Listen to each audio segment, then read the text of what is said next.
what is a good childhood, and how do you make one? Like, how do you make one for your own children? Yeah, Like kind our of. children. What is a good childhood?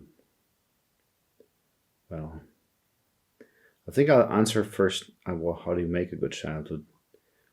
And I think the answer would be for me to enjoy it. Like, there's so much things that are difficult about having a child and raising a child. It's a huge responsibility, and there's lots of like arguments and anger and all this stuff. When you make them, you kind of make them grow up. Um, in some sense, that is your job as a parent. When you parent your child, it is your job to help them grow into capable adults, right? So you need to help them tidy up their room and stuff, but that's not how the good childhood is. That's how they become good adults. And a part of what makes them good adults is that they get all this education about how to behave and how to achieve their goals and how to not argue and stuff like that, and how to not stay fucking narcissists. Like, all children are so stupidly narcissistic, like they're so self-absorbed, and teaching them of the joy of doing things together and stepping back a bit and letting things go, and then all this stuff, all this frontal lobe stuff, all this self-regulation. It is impossible to be a really functional, capable adult and enjoy adulthood without those things. But learning those things, while is really important to do while you're a child, doesn't make you a good child. And I think even if you have all those skills, if you look back at a childhood that was all like being told what not to do and following the rules and guidelines and everything, it's not a good childhood because you did not really enjoy it. And when do you enjoy your child? Because I think when you enjoy your child, really honestly, these are also possibly the moments where you make a good childhood. Watch them play and play with them. And I think it's important to understand that this is limited. I mean, a stupid sentence, right? They grew up so fast. I think people say that when they missed out, like when they understood that they parented so much, they missed being a play partner, having this huge, impossibly unique opportunity to see the world through the eyes of a child again. I mean, there's games we have there I would never really pick up as an adult. Like, why ever would I pick up a game like whatever, Tobi or something like that? It's not so interesting to me to play it, but it's really interesting to see my children play it with me and how I taught them to do this game so we can make even cooler games that I really actually do enjoy, like Andor or something like that. And the Playmobil now, and understanding there's a point where they won't play this anymore, where we parented them so much and they came of age so much that they'll have cooler things to do and things that they will have to need to exempt us from. And enjoying the childhood that you have in front of you with your child, baking cookies and making a mess of things and sitting in a bathtub with a play toy and telling a story and cuddling them and watching them laugh and making them laugh and wrestling with them and tossing them about in the water and buying them things that you really enjoy, see them play with, and maybe even can engage with yourself, like that those toys that we have, that the children have rooms that I would have enjoyed as a child, and building them for them and seeing them in them makes me enjoy their childhood more, and theirs is better for it. And then also teaching them the appreciation of those things, of playing, of running, of having fun on the swing, of testing their boundaries, learning how to swim, being afraid in the dark, playing with fire, making music and dancing,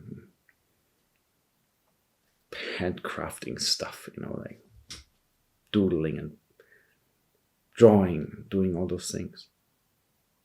Doesn't this remind us all of the joy of play inside us all, and to have this innocence of just playing, and then slowly having a person sink into that and making the games more unique and the interactions more unique, being asked a lot of questions and trying to answer them. That's all fun if you look at it right. If you stop being annoyed by it and kind of enjoy it. And I think the shortest answer possible, I mean, this is a long one again, but the shortest answer possible is understand that it won't last, and then make it last as long as you can. Enjoy it while it's there. There's only 1 year where you can play with a 9-year-old, and then you'll have to play with a 10-year-old. And then you have to play with an 11-year-old. And before your child turns 10, you should really think, what would I want to do with a 9-year-old? Because after they're like 11 or 12, it's pretty hard to get them to do things you wanted to do with them when they were 9. And so I think it's, and that's a good way forward, because there's stuff I'm looking forward to do that I can't do with an 11-year-old. There's stuff I want to do with a 14-year-old or a 15-year-old. I look forward to fighting my son when he becomes stronger than me. I look forward to, doing things that have less to do with toys and more to do with like projects and everything. Traveling a different way, talking in different languages and enjoying art and stuff like that. These things are about to come. And once they come, I would be bitter if I wouldn't look back at all the time I've spent with a 4 and a 5 and a 6 and a 7 and 8 and 9 and 10 and 11-year-old. And I think if you really are aware that it doesn't last, then you can make some really lasting memories. And I think with childhood, it's one where you look back at and you see how you grew, but you never really outgrew yourself, but ingrew, like integrated all these things, your games, your hopes, your stories, the things that made you tick, the beauty of all the things that you've enjoyed and experienced for the first time, and get them into one person. Not outgrow yourself, but grow inside yourself while you get bigger, make more space within the same body, and the same mind grows at the same time, right? So get those experiences and expand on them and change slowly in the process while you grow up fast, right? It's not fast. It's only fast if you don't look. It's so incremental and always on. It's like it's never stopping. Growing is something that doesn't happen suddenly, and it doesn't happen fast. It happens in the slowest of increments, but relentlessly and tenaciously. And being part of that and looking at it every day and seeing the differences from one week to another, and not suddenly being faced with something that's over, but feeling the slow slide of age expanding on what your child is and what it can do. And I think if you do it like that, if you're part of it, if you partake in it, and get this role change between fucking parenting that you gotta have to do, and the enjoyment of having a child, which is, I think, the more important part. I think if you do that right, it becomes a great childhood, because they look back at it and understand how they grew integratively.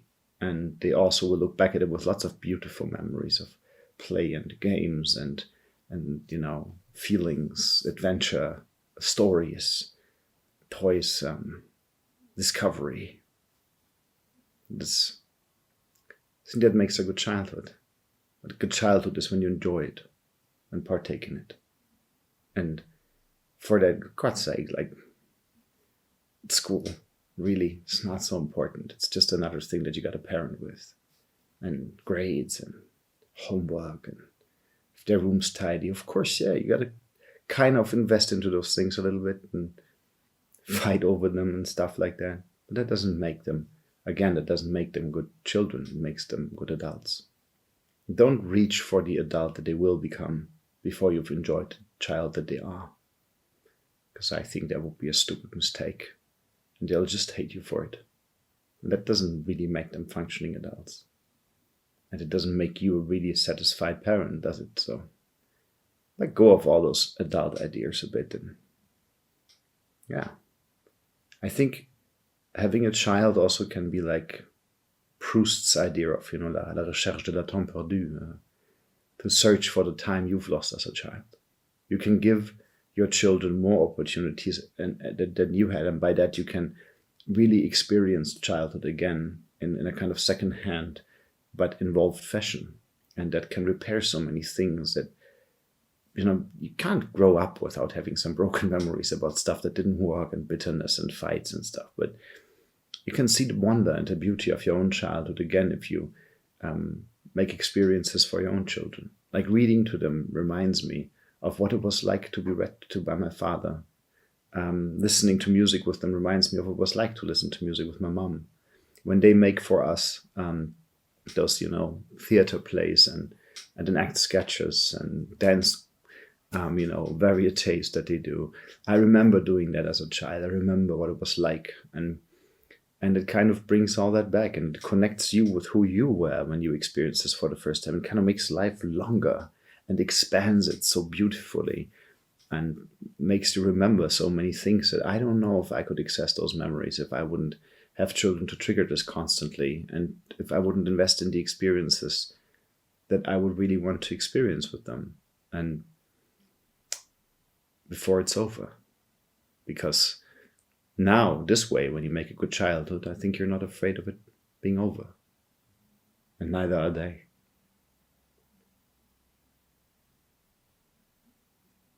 Yeah. Just enjoy it.